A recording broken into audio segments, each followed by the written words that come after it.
Welcome to the Catholic Table Talk podcast. This is where everything Catholic is on the table.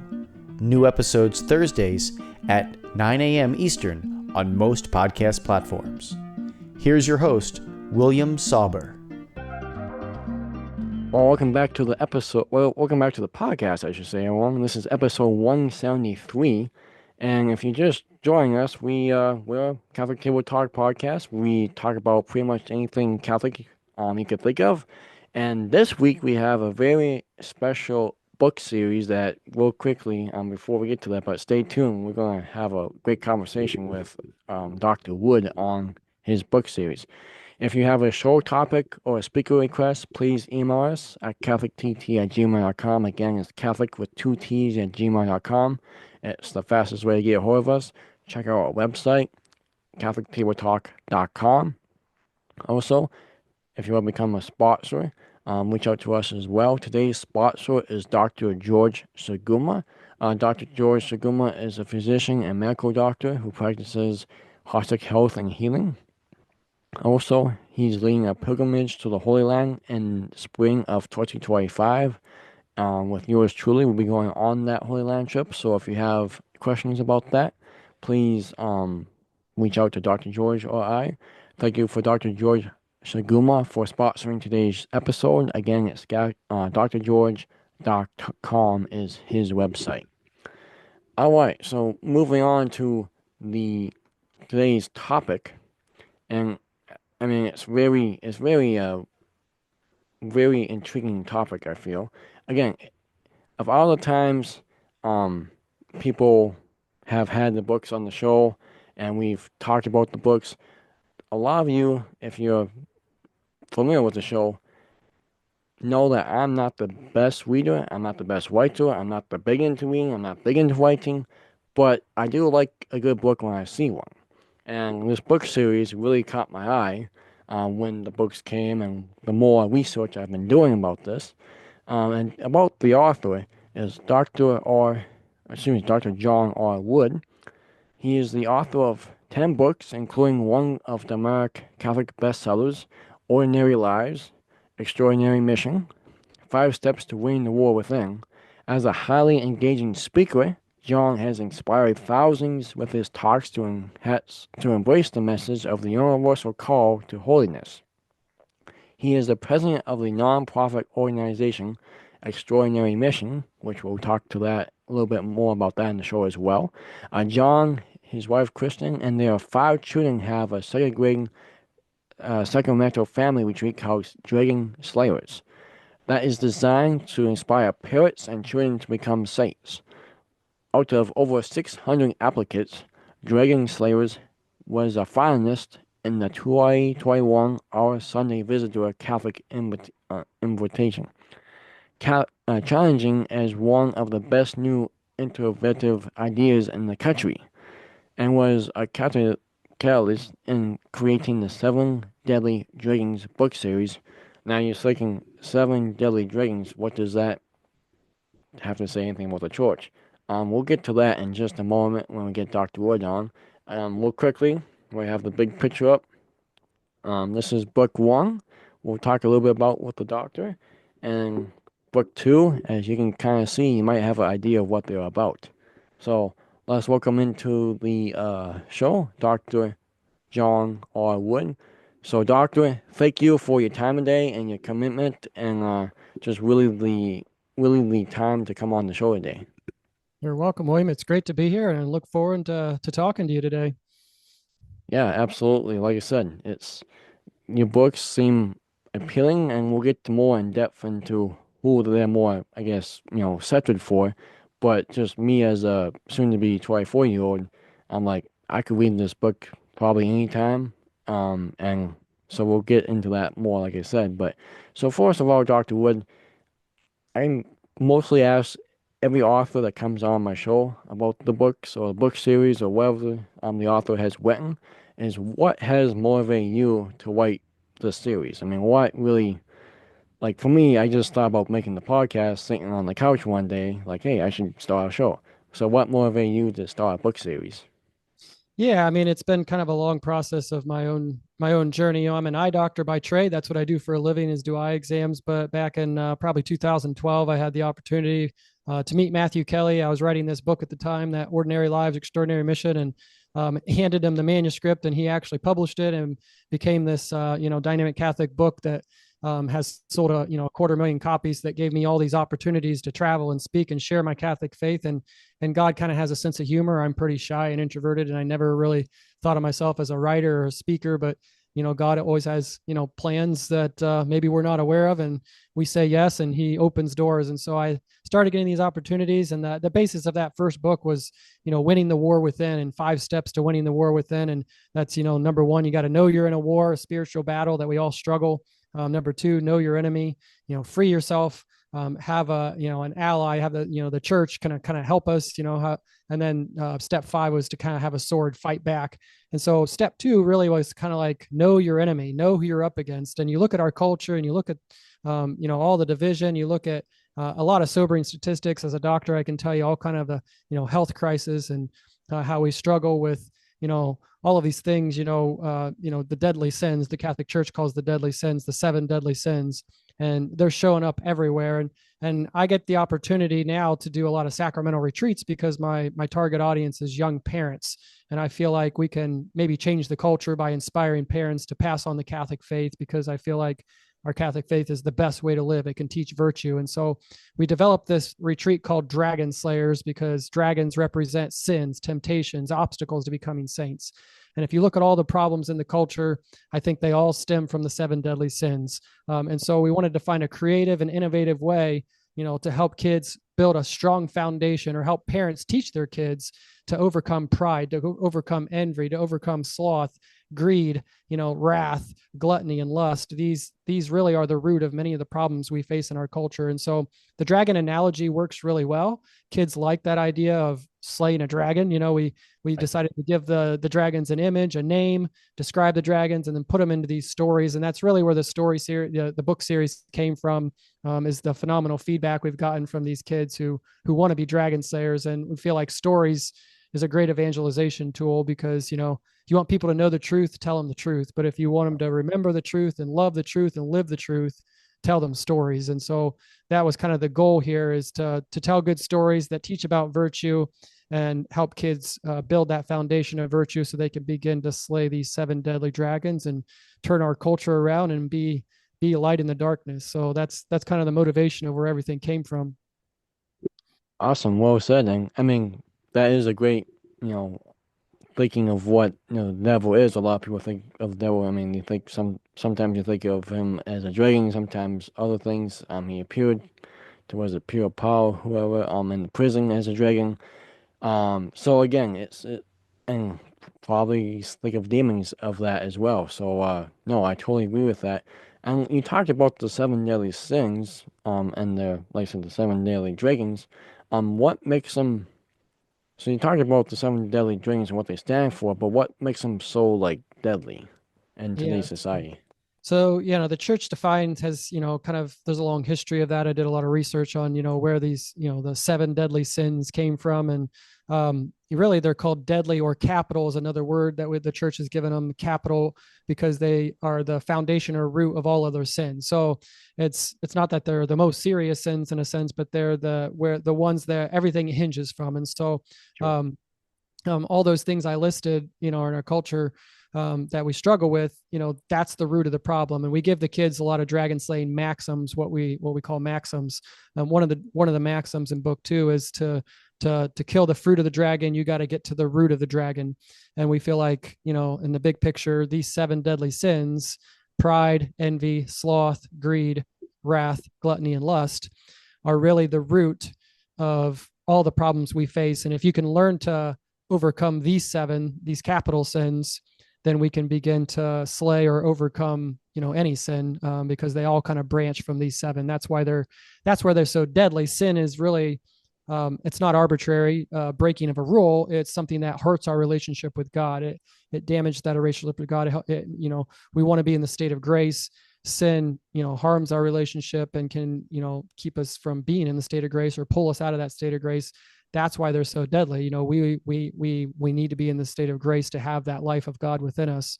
and sin hurts that. So it's something that is very serious, that we want to be able to face and to fight and defeat, and that's kind of the goal here. Gotcha. And I mean, I think just a lot of people struggle with many of these things.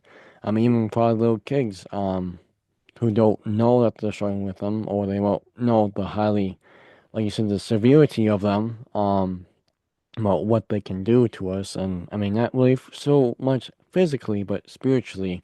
And that's one, like you said, I mean, we're not made for this, I mean, we're not made for this world, we're made for the next world. So if you look after, I think I read something, doctor, the other day in my devotion book, and it was like, again, the problem is we look to the world for things. The world is broken by, again, I mean, these deadly things. Yeah. And that's not the way we should be looking at. So, yeah, well said there, because, again, I struggle with a lot of them, and I'm sure, I mean, we all struggle with Yeah. them from time to time. So it's an ongoing process. Yeah, we're all wounded by these I call them dragon wounds to the kids, and Oh, and sure. the retreats we do, are helping them prepare for reconciliation and Holy Communion, and there's a big theme of reconciliation throughout the stories. In fact, they're kind of partially true stories of my own childhood, and Sure. the character of Sir Roland. Roland is my middle name, as he goes through second grade through eighth grade, and each book is kind of how he gets tripped up or wounded by the dragon, and then he has a training a guild master, a great holy priest that's basically training him in the weapons of virtue, and how, like, for instance, humility slays pride. But in every single story, he has to go to reconciliation. He has to be healed and receive that mercy and healing and grace of God to go out, and we can't fight the sins or become saints without God's grace. And that's the supernatural power we need, and rely on the mercy of God all the time, because we're all sinners. We all struggle with Right. them. So yeah. No, amen to that. We sure are. And if you think you're not a singer, then something's definitely wrong with you, because that's not how that's not who we are. That's not how we are. So I'm gonna change it back to the big screen, Doctor, real quick, because again, I'm gonna kind of show the books again. So again, the first book is Pride, like the doctor said. And the second one is Envy. So, Doctor, next question is for you. Again, like I've said, I can kind of see a good book when I see one that really attracts to me, attracts my eye. And this is from a guy again who doesn't really like to read, who doesn't really like to write, who I get my information. Okay, maybe again this is a bad thing, but I get my information from the TV, or maybe scrolling through my phone, online, whatever the case might be, right? Um, so how did you come up with like the color for the books, the images, the different kinds of dragons as the audience saw? How did that all come about? Yeah, so my secular career, as I mentioned, is that I'm an eye doctor, and that kind of plays into a lot of how I write and speak of the analogy of the eye. And Jesus is the light of the world, and white light is really the whole visible light spectrum. And so the dragon colors represent the visible light spectrum. Maybe we learned as a kid, Roy G. Biv. Red is the longest wavelength. It's the first color on the rainbow because it's and that represents, and every color has kind of a representation, a meaning. For instance, red represents leadership, boldness. You can think of the blood of Christ, and that was the spill, the sacrifice that was made. And so those colors represent what is good and true and beautiful. And a dragon will try to take that and corrupt it into something evil, false, and ugly. So we mentioned demons. Demons are real. They can't create. They were created good. They fell from grace. But a demon, Satan, they can't create, so they plagiarize. They take the goodness of God's creation and they plagiarize it. So that's kind of like where the colors came from. It also helps the kids really memorize or remember the dragons that I gave them all a name. So in my studies, I learned some of the names. So red is Kenodox, means vainglory. That's the name of the red dragon. Nvidia is the name of the orange dragon. The yellow dragon is Acadia. The green dragon is Argyros, which means a love of silver. The blue dragon is Chaudhara, which means a burning anger. The indigo dragon is Gula, which is about gluttony, and then the violet dragon is Agaba, it's just like a disordered love. So they all have a meaning that's kind of like from Hebrew or Greek or Latin, really cool names that some of the kids may remember, but most of them aren't going to remember the name of the dragon. They're going to remember the color. And so when I put them into colors, especially for the little kids, they can remember that color. So for example, my godson, he had way too much pizza the other night for supper. And his dad was telling me he went outside, started to play, and got a bellyache. And he came in, he's like, "Hey, Dad, I think the indigo one got me." And so like they remember the dragons, especially by the colors. And so all you have to do is name the dragon. If your kid's acting up or if they're being prideful or whatever, when they memorize these dragons and they know the color of each dragon, that's a powerful tool for parents. And so that's why we wanted to give them each a color, a name, and then an image. We're very visual.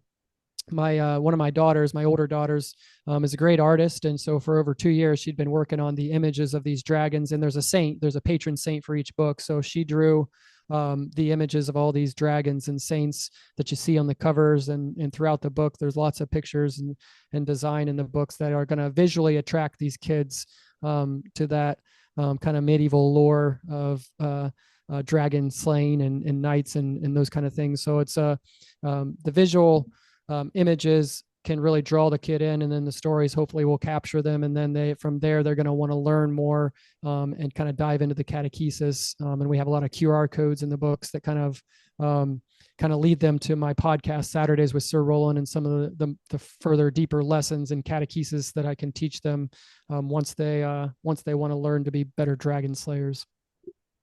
Gotcha. And yeah, that's one thing I noticed. You do have a lot of barcodes in there for the for like podcasts. So that's really unique. I never would have thought of that. But yeah, it was something we thought of. It was right. And we're like, yeah, I mean, kids, like you just said, there's technology everywhere. So, right.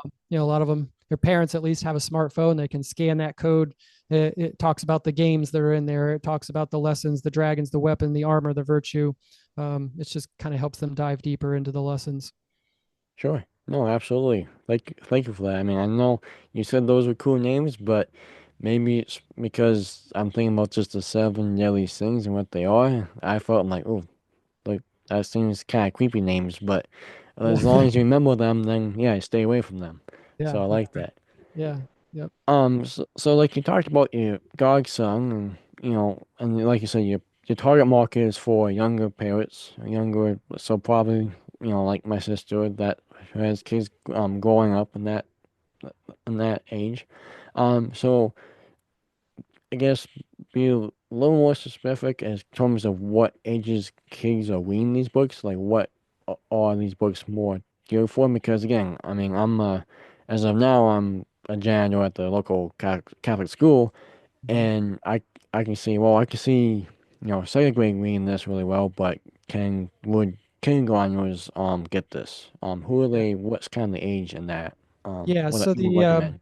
the books are, we did kind of like the testing on the storyline. They were written at about a fifth grade reading level. If a kid's going to sit down and read it themselves, that's kind of the middle of our age range. So they're geared towards 7 through 12. In fact, the character Roland in the story is going through second grade at the first book. And then each year he graduates up to another rank or grade. And he, graduates as a Knight of Light in the eighth grade. And that's kind of like the range where we really want to hit as far as that goes. But at the very beginning, we write a note to the parents and say, we really encourage families to read these stories out loud together because first off, there's a lot of benefits to reading out loud to our kids, but they can actually listen to the story instead of focusing on trying to read the words. But we've gotten great feedback that, yeah, even a 5-year-old can understand this, or another parent was like, my 23-year-old loves this stuff, or my teenager keeps listening in because it applies to all of us. And there are some funny stories, and there's something that we can all relate to because I try to make them real world of things that these kids might struggle with in regards to the deadly sins. And so there's really a wide range there that catechists can use these books in school, or teachers can use them, stories for classes. Grandparents can obviously read them to their kids, parents to obviously the kids. But yeah, I think everybody enjoys the story, whether a teenager will admit it or not. The parents keep telling me, they're listening in, and that's our hope, is that the whole family will get involved. But yeah, they're written at about a fifth grade reading level as far as that goes. But really, we included those three things in there to reach all ages. The images will draw in the younger readers. So a young kid, for example, might just flip through and look at these really cool pictures. And there's maps, and there's a Slayer's guide in there that kind of summarizes all the dragons and all the weapon and all the armor. So they can just look at the pictures, and that will draw in some younger readers. Obviously, the stories are geared for, like I said, ages 7 through 12, but then the QR codes, that catechesis can even draw in some of the older kids as well. So we tried to kind of put something in the book for everybody that would reach a wide range. Sure. No, that's like you said. I mean, every age group, every age, every person learns differently. So I think you did a really good job hitting as many spots as you could with that. So I mean, how are these books useful in helping parents and teachers pass on the faith? Because it's very important. I mean, if it wasn't important, people probably wouldn't be doing it. And then if I could maybe extend that question, Doctor, is like, what would you say to parents or teachers? Let's say, like, a teacher at my school wants to do this for a part of the day, part of the class time. What can you say, sales pitch, would you do to really encourage them to read that book to the kids? Yeah. So I think this is extremely useful for anybody who teaches the faith, in the sense that if we can identify our dragons, we can slay our dragons. And so we have to be creative and innovative. John Paul II called for a new evangelization, which is new in method and new in ardor, that it's the same ancient truths of our faith, but finding creative ways to pass it on. And what this does is, a lot of kids don't like to be told, like, here's a list of things that are right and here's a list of things that are wrong. But I've yet to meet a kid that didn't want to be a dragon slayer. There's something inside of us. It's just it's a great challenge. It's a great imagery, especially for young boys who maybe are harder to kind of reach sometimes in the classroom. It gives them that visual of wanting to go out there and do something for the glory of the kingdom, for the glory of God. And like I mentioned earlier, being able to name the dragon is so powerful. Like, for example, Alcoholics Anonymous is a 12-step program, very, very successful. Step number one, I have a problem and I'm powerless to overcome this by myself. I need help. And so, like, and the genius of Catholicism, we get the church teaches us to do an examination of conscience, maybe a nightly examine where we think about, all right, look at my day, what did I do wrong? Or I'm about to go to confession. Oftentimes, there's a 7 deadly sins examination of conscience, or the 10 commandments. We've created a dragon slayer's examination of conscience. So when you talk about pride, in the back of each book, there's an examination for, there's one for all of the sins, but there's specifically for each dragon, questions that a kid can ask. Have I been wounded by this dragon? And they can think about their day. Did I brag, or did I, put anything above God, or whatever these questions? They can examine their conscience. That's just really, really powerful, because the kid's excited, just like they're excited about their favorite baseball team or their favorite musician or whatever. They get excited about dragon slaying, and when they get excited, they want to learn more and they study. They don't think of it as studying, but they're like, oh, I want to know everything I can about this dragon, and I want to figure out how to slay it. And as a mom or a dad, I can tell you that is just extremely powerful. That, again, if my kid is losing to a dragon, if they're whining about, I need more toys, I really just have to say, the green dragon's getting you. And they're like, oh man. And they know that generosity is the virtue that slays greed. So they memorize the weapons, and they know, so there's power in that for parents. It's a fun, engaging way. We've also created and began creating what we call the Slayer's Journey. And so this is great for classrooms, and we're creating them as we go here. But for each chapter of the book, there's a video called the Slayer's Journey, and it kind of takes that topic and maybe it applies to a Bible story, or it kind of gives the family discussion questions of, like, reflecting on this particular theme in that chapter of the book. And they're cool videos too. They have cool imagery in the video, and then the words, and they're only like 3 minutes long. You could play that easily in a classroom and start a great discussion on the theme of pride, or the theme of whatever that chapter is about. So we're excited about that. Those are coming out on our YouTube page, our YouTube channel now, that teachers can also use when the kids know the stories, and you can read a chapter in class, a week or however you want to do it. There's great ways. And we're creating a lot of resources to go along with these flashcards, posters, games. Again, once you have dragons and saints and weapons and armor, there's a lot of ways you can use those visuals to catechize a kid, whether it's at home or whether it's in a classroom. No, I mean, definitely. Like you said, you don't need to, say maybe weekly or a little bit every day would be great. I mean, and I just think a lot of kids, like you said, they remember the dragons, they remember the colors, they remember the images, and they want to learn more. Because kids always want to learn more. They always like, hey, why are you doing that? Why is this way? Why is that? So I couldn't agree with you more on that point. So absolutely. So what kind? You mentioned a little bit earlier about you've gotten great feedback on the name, and the just feedback overall of your retreat. So what? Just be more specific, I guess, in that as well. What kind of great feedback have you been gotten from this book series? Yeah, I mean, just the emails we receive almost weekly, the feedback from parents across the country, and because of our podcast Saturdays with Sir Roland, we have Catholic Sprouts is the host of that podcast, and they have a lot of viewers and listeners all over the world, really, and so it gives us a wide range of people that kind of are familiar with these books and these stories, and so we get to hear from we've distributed books in every state in 4 different countries, and some of this feedback, my for instance, my 9-year-old can't get enough of these books. I believe you have awakened in him a love for reading. Thank you and God bless you. Those are the kind of things. Or my son's getting this stuff in a way we've never seen before. He persisted in frustrating homework, and even though he's frustrated, he told me he was slaying the yellow dragon. So they want to fight the dragons, and as parents, I can tell you spend a lot of time trying to teach your kid virtue, and when the kids are the parents are like, man, my kid's devouring these books, or they read the first one in a day. That's great feedback for us to say all right, we've engaged the kids. They actually like these stories.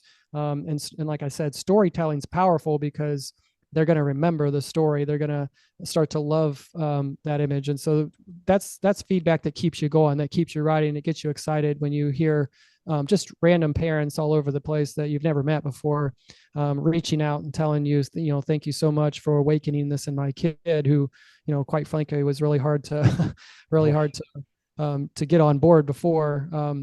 That's what we're excited about as far as these books go.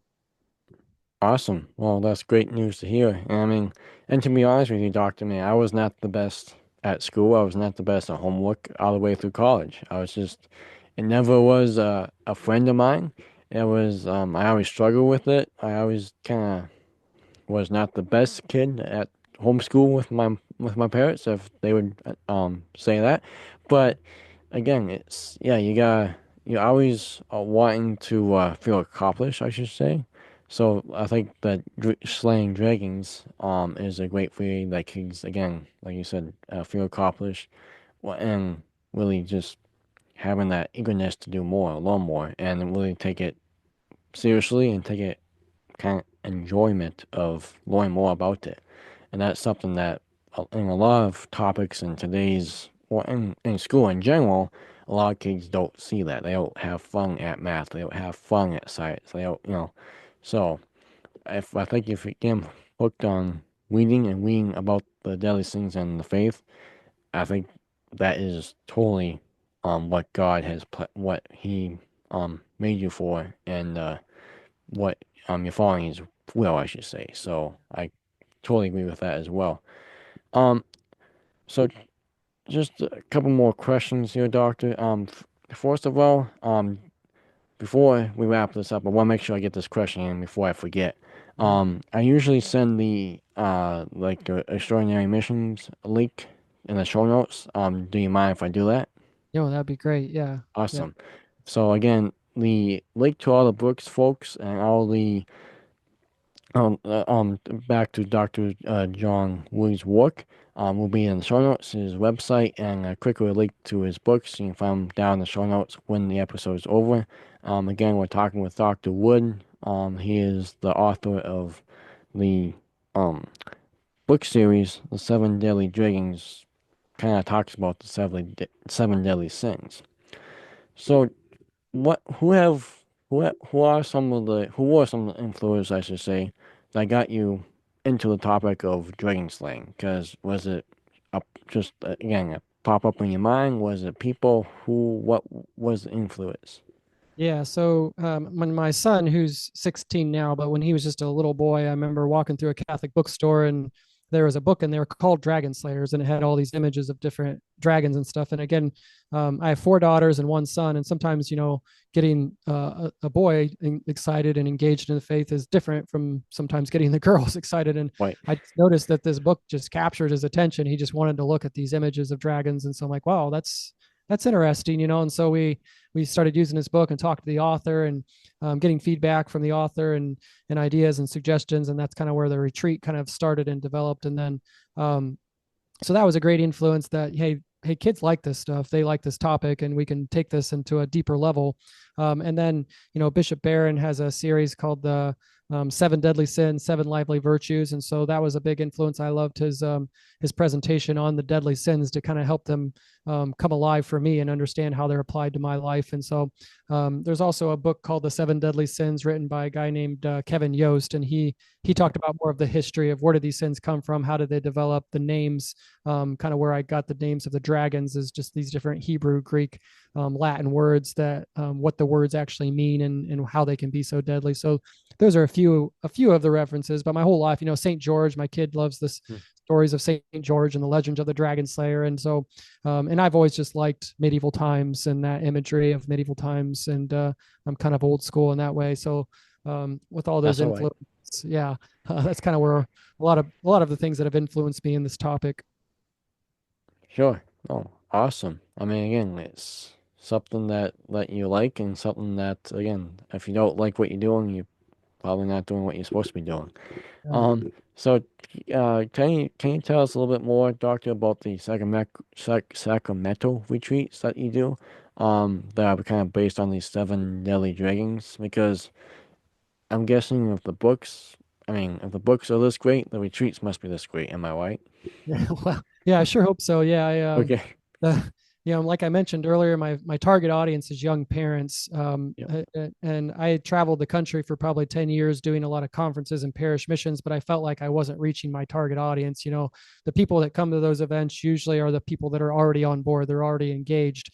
But my wife teaches second grade sacramental prep at our parish, and we Okay. realized that even young parents that are disengaged, they'll show up for sacramental prep because their kids in line to receive first communion. And I'm like, wow, Sure. our target audience is all here. Let's inspire them. Let's engage them. So we do this 3 hour retreat. Almost every parish in the country does a second grade retreat. And it gives us access to, almost 3,000 families every year where we do a Dragon Slayer skit, live, life-size dragons, saints, fire-breathing dragons, the whole thing. It's a big kind of thing. And then I get an hour to speak directly to the parents. And so that's been a great blessing for me to get them on board, get them excited, and tell them they're the primary educators. And then we give them these resources that these are tools, but we're not trying to teach your kid the faith. We're trying to help you teach your kids the faith, because they're the primary educators. So that's been a great blessing for us that we get to do every year in our area here of the country. Awesome. And I take it there's more info on that on your website, or where can Yeah, people find that more? yeah. Just go to our website, extraordinarymission.com, to find all the information. Extraordinarymission.com/dragon slayers. You'll see all the things we do regarding that. Extraordinarymission.com/seven deadly dragons is the actual site for the book series that you can find all the books and information on. So yeah, but Okay, I'll try to put that link up so it's a quicker link for people too, for if they're interested in that.